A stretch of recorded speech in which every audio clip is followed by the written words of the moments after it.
Listen to the Vibes. Welcome, everyone, to another episode of Listen to the Vibes. And I'm very happy to welcome Cliff Yates here. And he is a retired sergeant from the Sheriff's Department. Is that Yes, sir. correct? LA County Sheriff's Department, the #1 sheriff's department in the world.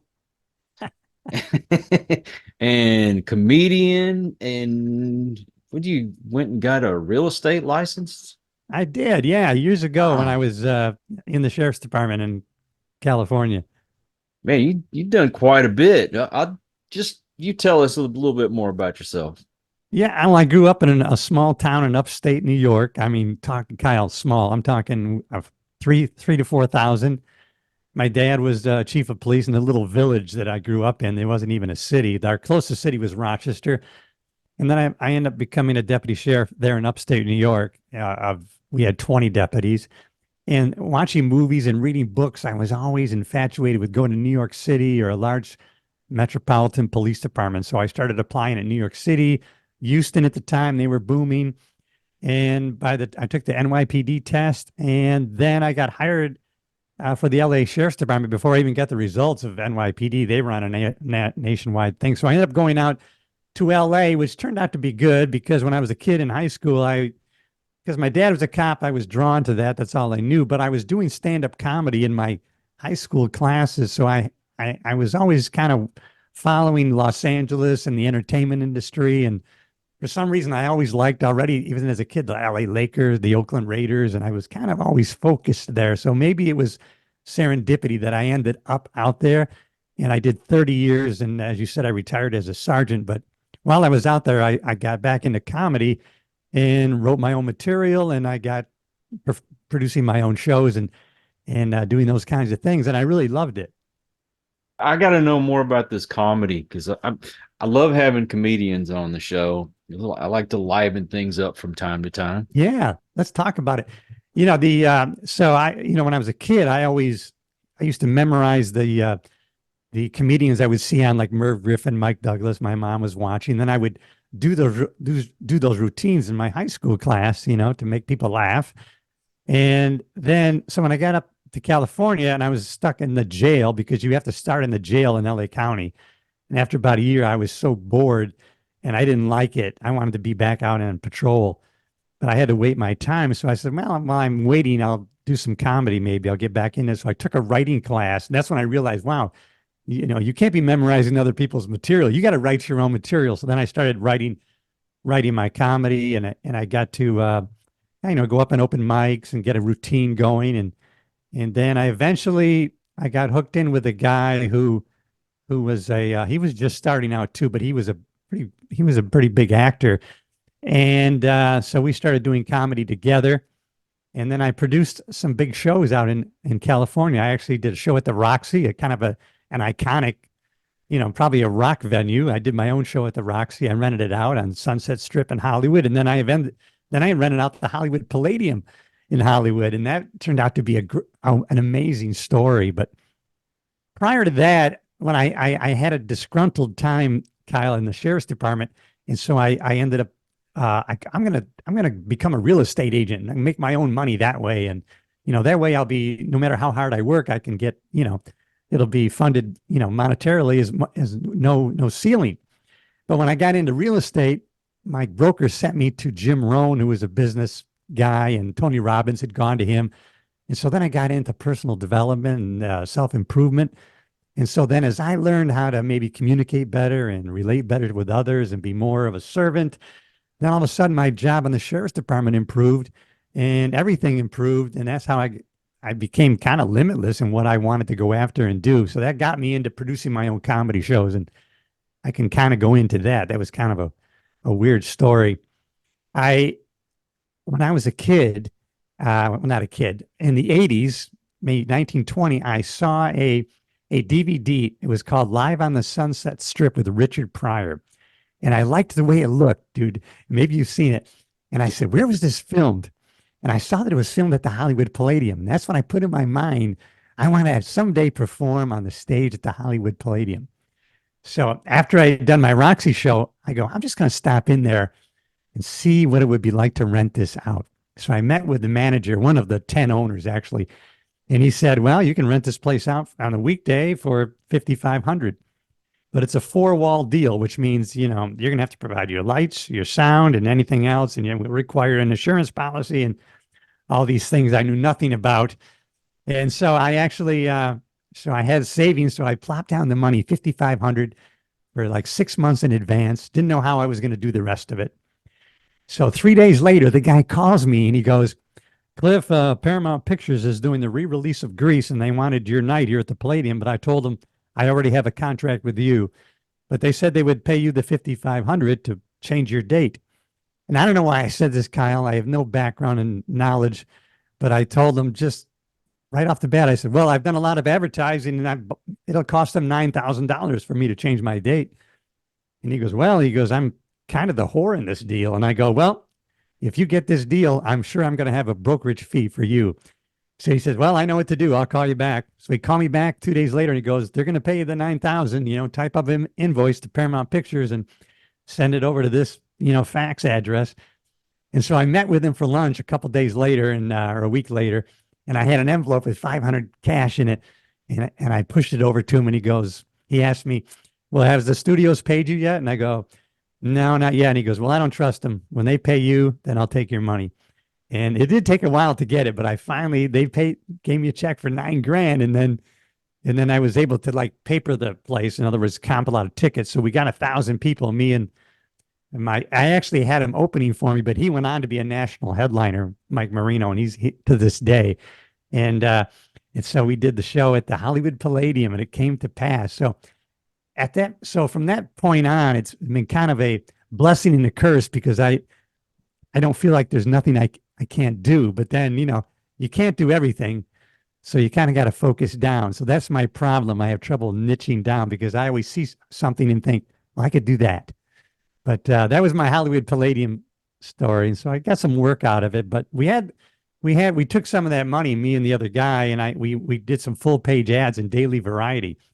And so we had the Tonight Show there, and we had some industry people in there, but I never got anything big out of it. But it was quite an experience doing that. Just to say you did it. Yeah, that's right. I mean, that was a box checked, and and to my mind, it was like, how they say you write goals down and then something gets working. I really never wrote that down, but I did keep it as a dominating thought in my mind. And it's just funny how things came to be. But yeah, so doing comedy is it's interesting, back like 80s and 90s. So the way it really goes, this is how it goes in the comedy club hierarchy, right? You'll have an MC 15 to 20 minutes, usually 15, and then you have a feature, which is the opening act. He'll do 20 to 30, and then the headliner does 45 to an hour. And that's kind of how it goes, and the pay scale is about the same. The headliner gets the most, and the feature, the opener. And then, so by doing shows like I did, and I got paying gigs for headliners that I made relationships with, I got to open for people and be their opener. But I never did headline too many shows because I was doing my full-time cop job, so I couldn't really develop those relationships with the bookers and the comedy club owners. But yeah. And so what's happened now is in the last 10 years, some of these comedians who wouldn't make very much money, if any, they've really been able to make a great living in the cruise industry. Those guys make, even if you're a non-name, you make $3,000 to $4,000 a week doing cruise lines.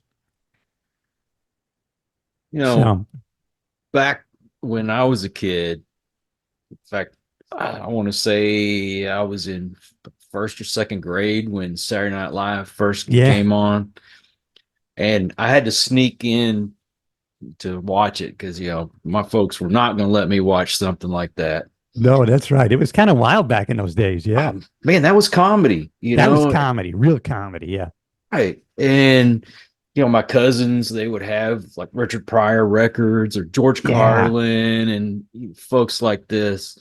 And I remember when Eddie Murphy first came on the scene and we got a hold of one of his records.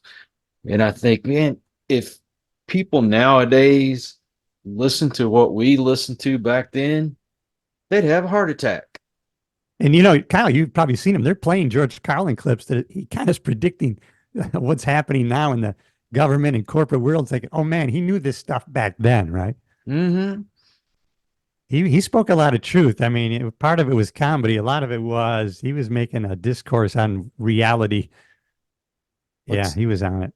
it's hard to find a good comedian nowadays, or at least a fresh one. The older ones still seem like they can push the envelope a little bit, but the newer Yeah. ones, they're so afraid of offending people. But I mean, that was kind of part of the comedy is you joked about each other. I mean, when you were a Yeah. kid, didn't y'all pick on each other and make fun of each Absolutely. other? Oh, God, there was nothing that was sacred. I'll tell you a story, Kyle. So in the 80, when I got out to LA in 83, so it was about 85, I go to Vegas and I saw George Carlin at Bally's in Vegas. And I remember seeing the marquee and I remember George Carlin, Dennis Blair underneath it. And so fast forward to 90, no, probably 2004. Maybe it was later, 2008. I got in with this booking agent. So he booked me in Laughlin to be the opener. And I'm opening for Dennis Blair, who for 20 years was the opener for George Carlin. And this guy is amazing to this day. He even plays sometimes Joey Bishop in the Rat Pack on one of these Rat Pack shows in Vegas. But so after our show, we go eat, and he was good about it. But I always wanted George Carlin's stories, and he was really good to tell them. But yeah, I was just I said, man, I can't believe I went and saw George Carlin in the '80s. You were his opener, and now I'm opening for you. I'm like, I was just freaked out by it. But he was so humble. This guy, he was actually playing. He's a musician first, so he's playing his guitar in New York City in a bar in Manhattan. No one's paying attention to him, so he started screwing with the lyrics, changing them up, and then people started look. That's not the real lyrics. So Rodney Dangerfield saw him, and then so he started opening up for Rodney Dangerfield, and they both co-wrote. I think it was Fast Money or Funny Money or something. But Dennis Blair, good guy, but yeah, I was just that was like another dream come true for me. It's funny. He says, so when I ask him about George, he goes, well, he goes, I'll tell you after every show, man, George, hey, you want to go out for a drink or get something to eat? No, I'm going back and write. He would write constantly. He would just go back to his hotel and just write. He goes, he was like that constantly. He never stopped. And Dennis said, you know what? The son of a bitch went and died on me and ruined my career. Well, I have to know what has been your best joke so far. My best joke is it's not really a joke. Well, it is kind of a joke. So what I would do, Kyle, is, and luckily I didn't get in big trouble with it at the time. So like I rented out a theater in LA, in North Hollywood, the El Portel Theater. And so what I would do, I got on one of these sites, so a press release, PR log it was. So I did my own press release, hey, comedy cop Cliff Yates to do a show at the so-and-so theater. And then, so I got contacted by Channel 9 and they say, hey, would you come in and tell us about your show? And so, yeah, I'll come in. But, you're not supposed to do that without notifying the headquarters bureau at LA Sheriff's Department. Anytime, they have people monitoring the news all the time. So I didn't want to do that because, I didn't want them to say no. So I just did it. So I showed up at KCAL 9, 6 a.m. And so I have a clip of it. It's on YouTube. And so, they're asking me about the show and I'm talking, we're live on Channel 9, right? And so they said, tell us about your comedy and this. And I go, well, listen, of course I'm with the LA Sheriff's Department. So when I go on stage and I say I'm a real cop from LA, everybody always assumes I'm with LAPD. And so I have to explain the difference to them. LAPD wears blue. We wear tan and green. We shoot people in the front. And then, oh my God, so that was, everybody laughed. Can you imagine? Today I would probably get fired or charged with a crime, right? We shoot people in the front. We're a little different than LAPD. So I said that a couple of times, but I didn't get in trouble at the time. But I think some people even assumed that I had gotten permission, I guess. But, I was always doing things like that just because, I don't know. I was into, once you start, what happened was, Kyle, I would do these. I had quite a following in the sheriff's department. So this is how it goes in LA. All the comedy clubs in 60 miles of LA are called, I forgot what they call them, but they're non-paying clubs. So they don't pay their comedians. They pay them like $50 because at the Laugh Factory, Comedy Store, At any time, Tim Allen's dropping in for free to try out some material. Eddie Murphy, what are they going to pay you? And so they're showcase clubs. That's what they call them. And so, God, I forgot where I was going. Oh, so I know. So I would get open mic nights, and so my friends would say, "We want to come see you." So yeah, come see me. I'm going to be at the Comedy Store on Wednesday. But then what would happen was they'd have to sit there and wait through 20 comics to see me do 5 minutes. So then I learned from this gal who talked about producing shows. Listen, you can rent your own theater and pay. Now your own people can pay you to see you. So that's what I did. And at the time, I didn't even have enough headlining material. I had like 20 minutes. So I would hire a headliner. People would buy tickets. Like I rented out the Roxy. And sometimes the venue is the star, Kyle, right? So, you're at the Roxy? You must be really getting good. Yeah, well, I'm on the Sunset Strip. Yeah. Little did they know I rented the theater out myself, So they would come and see me. And then the person I hired was usually a national headlining comedian who I would get for cheap because he's in LA at the time doing free clubs at the Comedy Store, Laugh Factory. And so I would give him a nice check. So, very rarely are other beginning comedians putting money in your pocket. So I had great relationships with all these headlining comedians who they need to hire an opener. They would want to pay me back. So they would contact me. So it was a good time. I loved it. It was good. It was fun. So you like being behind the scenes or on stage? I liked being on stage, but I was going to allude to is once I had produced my own shows and I was the shot caller, I didn't like having it the other way around. And the national headliner who I go around with, I'm still good friends with him today, and he's always offered me because he comes around Florida and he does it. Why don't you open for me and come and do these things? A lot of it's ego, Kyle. It's like it's fun, but you know what? They're there to see him, and so after a while, it eats for me. I have an ego problem, right? Oh yeah, you were funny too, and they're there to see him and buy his CDs, and so, oh man, I should probably get over that. That's ego is the enemy. Somebody wrote. Ryan Holiday, I think, wrote that book. So, but I like being on the stage, but I don't really want to do what I have to do to be doing it. But a side story to this podcasting thing. So when I would go around with him, this is how it goes when you're on the road and doing a comedy club. So usually the headliner on the Friday before the show that weekend, he'll go to the local radio station and he, on behalf of the comedy club, is going to give away some tickets. So he's going to do 5-10 minutes on the local radio station. So usually it's just a headliner. So Mike would ask me, the headliner I was working with, he goes, Cliff, you want to come with me to the radio station? I'm like, yeah, I do. Something I always wanted to do.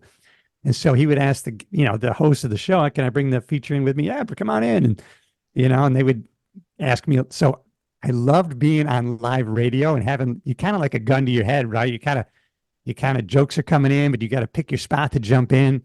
And man, I really loved that more than anything. And so that's how I really got into podcasting, because I go, here's your way to produce your own show and do what I love doing. So doing this right here, I mean, you're in Texas, I'm in Florida. Yesterday, I was talking to a guy in the UK. I mean, 10 years ago, you could not produce a show that you could put out to the world really to see. And so the gatekeepers are no longer. And so now there's no excuses. If you've got the perseverance, the tenacity, and hopefully the talent, you can do whatever you want to do. Oh, for sure. I didn't know what I was doing when I got into podcasting. I mean, my wife bought me this goofy book. And by the way, if you get a book about podcasting, use it as a doorstop or throw it away. Okay. Yeah. I was going to write down the name of the book, but I heard it. I mean, yeah. Yeah. You don't, just do it. That's all I can say. Just do it. And I mean, you're going to make mistakes along the way. I go back and watch some of the stuff I did when I first started, and I'm like, God, I was that bad. Oh, I know. Comedians do the same thing. We look at, we go, what the, oh my God. Because we're self-critical, right? But like you said, you just go forward and you know what? That's one of the secrets I learned. You got to be willing to look stupid. You got to be willing to fail. You see people all the time. They just won't start. Well, I wouldn't, I'm not good at that. Well, you could get good if you wanted to. I mean, I don't want, but God bless you. And you got a great show now and a great following, and you're doing great, Kyle. Appreciate that, man. Well, yeah, brother. I'll tell you, and this is the same in the comedy world, right? It's like, I was doing open mic nights, and I was doing these shows, and 4 people were there. And then you look back, and you're like, man, I'm glad it was only 4 people. You know what I mean? Because it got you good, But and here you were complaining because a lot of people weren't seeing you. And as you look back, I'm glad a lot of people weren't seeing me, So it's funny how that works. And the thing is you keep improving. Oh, And don't, absolutely. Just keep doing it. Yeah. yeah, don't settle. Don't Always settle, look to man. improve. You'll get better and better. And I mean, before you know it, you'll be like a Joe Rogan or whoever. Yep, You you never just, know. It's like I was funny. Hey, if you haven't seen this movie yet, this is like phenomenal. It was I can't remember the actor. The movie is called A Million Miles Away. It's about a guy. He was a Mexican immigrant, and he got in his head. He became an engineer in California. He got in his head. He wanted to join NASA. And it took him 12 years to even just get a face-to-face application. He would send his application, and then after the 12th year, he walked it in. He ended up going on one of the last Discovery missions. Yeah, he got in space, man. It took him 30 years. was it that Unbelievable. Pena guy? Yeah, Pena. Yeah, what a great actor, right? He Oh, was in yeah. was in a couple good cop movies. I don't know, Training Day or something, or The Rookie. I don't know, but he's a great actor. But I didn't even know that story, man. I looked it up and I go, wow, that's a great true story, man, of tenacity. Man, That's yes, the key. Just tenacity. tenacity. Yeah. Exactly. They said it in the movie, tenacity is your superpower, his girlfriend told him or something. I go, wow, that's awesome. So those that kind of things get me fired up just because I don't know. Yeah, they I, fire me up. I'm so hard headed. I'm just going to keep doing it anyway, Yeah. whether I suck at it or not. I'm just going to keep doing it. How many times have you heard, and I think this happened to me a couple, if I had known what it was going to take, I would have never tried it, right? So, yeah, I mean, in fact, we went to Mallorca. I went to the Rafa Nadal Tennis Academy last September. My wife did biking, and she's a great biker, but she said, if I had known what was that, I would have never gone because she was with these bicyclists, man. They're on these hills in Mallorca, Spain, right, looking over the edge, and she's pretty much fearless. But she said, man, that was tough. But you got to push past those limits, man. I love it. It juices me up. You get me excited just talking about it. Now, do you help people one on one to try to improve themselves, or how do you do that? Yeah, I'm going to start. I do. Matter of fact, I just, I went to two Tony Robbins seminars. I went to one in like '93, Walk the Hot Coals, and then my wife at the time, who was my girlfriend at the time, she took the 30-day course. She goes, "Well, I saw what happened to you, and so I wanted to do it." And she goes, "If you ever want to do a live one again, uh, I'll go with you." So we went in 2019, and so of course, when I went in '92 or three, there was 2,000 people, which I thought was a lot in Anaheim. So my wife and I went to the LA Convention Center in 2019.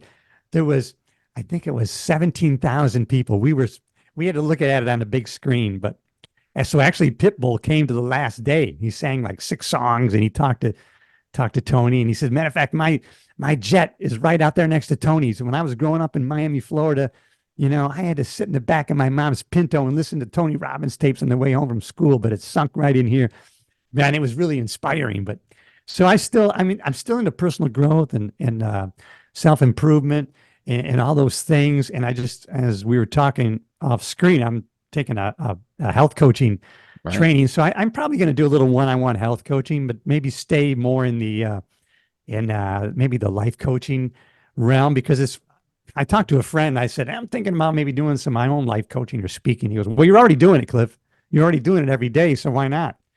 And so that's kind of why I did, the podcast under that theme, because I'm already reading these books and I'm watching these movies and talking about these philosophies. So why not just turn on the camera?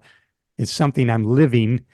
And like we talked off screen, I'm living in the word more too and learning, a lot of these personal growth people, Kyle, their messages were inspired by Bible prophecy. Really, if you look back Yeah. on it, okay, this was really Bible based. So that's what I'm into, brother. And I can't thank you enough for having me on your show. I've been watching you since we connected, and I'll be watching from now on too. Thank you, man. I appreciate that. Absolutely. And when it comes to helping folks out, I don't know, they relate more to people who have been through hell and back. Let's put it that Yeah. way. Has something happened in your life that people can look to and say, "Wow, I know where he's coming from"? No, it's not. I really didn't have like a catastrophe happen. It's just that I did have a period of time in the sheriff's department. I got transferred with another group of deputies, and then we became disgruntled, and we ended up suing the sheriff's department. And we got a lot of negative feedback and a lot of negative transfers, and we were in the front page of the LA Times and threatened, you think you can sue the sheriff and get away with it, we're going to get you. And so I went from that, and that's what inspired me to go to the real estate. And then when I turned my career around, so I went from that, from supervisors calling my friends in, telling them, you better stay away from him, you're going to ruin your career, to 10 years later, I'm doing comedy, and the sheriff is inviting me to perform at his luncheon. He's having me do a fundraiser for his float that he was going to have in the Rose Parade for the first time ever. And so I went from, kind of, a cancer in the department to all of a sudden the sheriff's asking me. Matter of fact, here's what happened. I got a call from the sheriff's driver, and he said, I don't know who you are, but Norm Crosby canceled. He was hired to do a thing for the sheriff. And the sheriff said that you would fill in for him. So I said, yeah. So the next day I was there, and I did it. So when I realized how I could, man, my career actually turned around. Nothing changed. The economy didn't change. My negative relatives didn't change, and the department didn't change. It was me. So in one regard, I realized I was the problem. On the other hand, I'm the only one I have the power to change. So I was really empowered. So that kind of inspired me to send that message, and I'm still on it. So that's kind of how the impetus for me going in that direction. So in that regard, I did have evidence of, okay, this worked. Social media seems to try to make everyone into a narcissist and say, oh, it's Yeah. everybody else's fault. Yeah. I'm having problems. And you nailed it, man. When I changed, then all of a sudden I saw things change around me. I can tell, brother, you're you're having a positive impact on other people. And so you're using your Thank form you. in the right way, man. Thank you. You're gonna put my ego with Yeah, deservedly so, man. And talk about the selfishness, right? In certain ways. So if I'm selfish to the aspect, man, I'm going to work on myself I'm not going to get angry. I'm going to work on my emotions and how I serve other people. Can I be a better husband, a better son, a better this? If I make myself better now, who's going to benefit from that but those around me and those who I have contact with? So they'd be the first ones to thank you. Hey, thanks for being selfish and make yourself a better person, because they get to benefit from it. make yourself accountable. Accountable, man. Look at Yeah. and it's hard not to point today and see these people are not being held accountable. Right. And so, I try not to focus on that, but of course we've got to also pay attention to what's really happening in the world and, stay on course. Maybe it's even more of a responsibility to let our voice out there while we can. And I think probably podcasting is going to be next up on the list for attack, because it's something they're Yep. not controlling.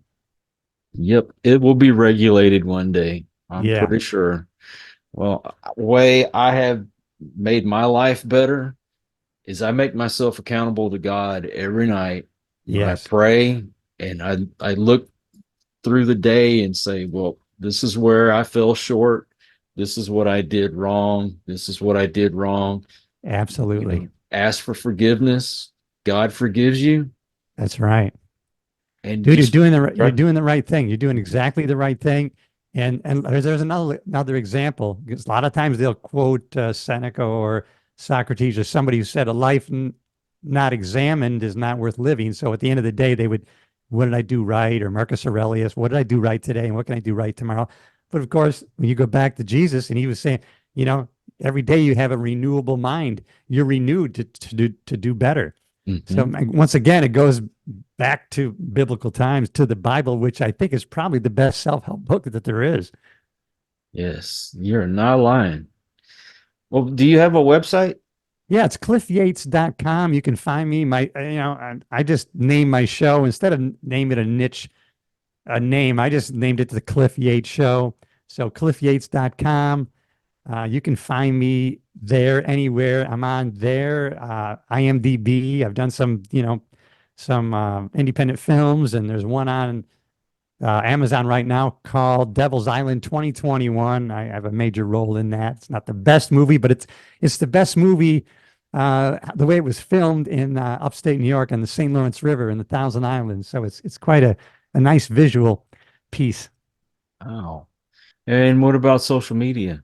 Yeah, Cliff Yates, the real Cliff Yates on Instagram. And yeah, you can find me if you put in Cliff Yates, you Google me and it'll all come up. So please, anybody come to I'm kind of focusing on the YouTube channel and subscribe to the channel. And I'm putting out as much content in a positive way that I can. And, and it's getting me relationships with people like you.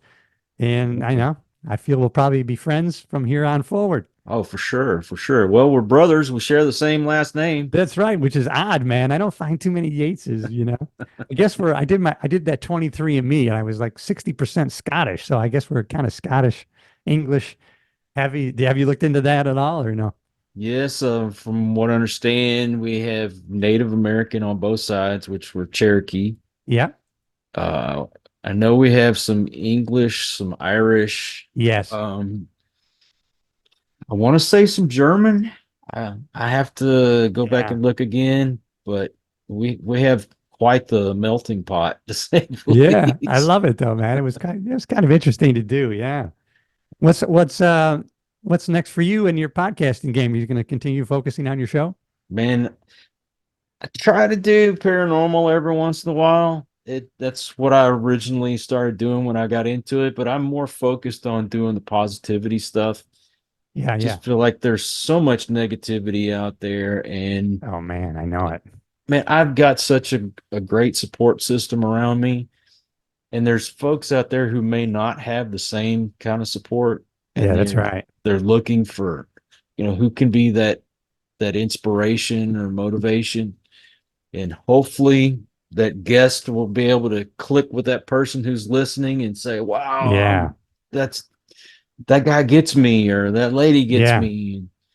Yeah, it's funny. It's just one, and I'll have, you can't be, it wouldn't be normal specifically if you're a normal human, Jesus wept many times. So I have my down times and my sad times. And sometimes just when you're up against it, man, then somebody will send me, I don't get that many messages, but once in a while somebody will say, what you said the other day really, man, that made me go to work with a positive attitude. And they go, oh man, that's like $1 million to me. Right. So that just fires me back. It's like hitting that one good golf shot. Oh, I'm going to come back tomorrow. Yes. Now, how often do you upload to your channel? I'm once a week. I've now now this last year. So I started 1 year ago in January. So now I'm on 71 episodes. So I never missed a week. I did batch record a couple times, 2 or 3, but I haven't missed a week in 70 weeks. And so, and so sometimes I supplement in between. I like doing solo shows, but I've gotten onto this pod match I really got some great guests. And so it's just hard to, a lot of the people in my demographic of my friends and my retired cop community, right? They're like, some of those people still have flip phones and they don't even know what a podcast is, So for me to even get them to have a USB microphone would be hard. Now, you mentioned Tony Robinson earlier. Tony Robbins, yeah. Or Robbins, excuse me. Yeah. Have you talked to Dave Albin yet? No. Oh, Dave, yeah. No, I saw him on another show though. I'm gonna check him out. Yeah. Yeah, you gotta have him. He worked on your for show. Tony. Yeah, he worked for Tony. I saw that. Yeah. Yeah, he does the firewalk, and you gotta have him on your show. Yeah. I got it because I did see him and I saw him. I looked at his website as a matter of fact, because he instructs the firewalk. I did that twice. Yeah. Wow. Well, I live in Texas. If you go outside barefoot, it's a firewalk, right? Yeah. Yeah. Cliff, man, thank you so much for coming on the show, brother. I'm going to put all your links. Thank you for having me, brother. Let's keep in touch. Just say hi once in a while. I'll do the same with you, man. And I love your show. I'm going to keep watching. Thank you. Well, I'm going to put all your links in the description to make it easy for folks to find you. Thanks, brother. You can just put cliffyates.com. That'll cover it all. Thanks, man. You bet, man. And I also want to thank all you folks out there. If you are new to the channel, I hope you'll come back. Please hit that subscribe button. For my regulars, you guys are awesome because you make it possible for me to do this. Until the next one, everyone, please take care. Be kind to one another. God bless and peace. We hope you enjoyed this episode of Listen to the Vibes. You can catch us on Buzzsprout or wherever you listen to your favourite podcasts. And on YouTube. Follow us on Facebook at The Vibes Broadcast Network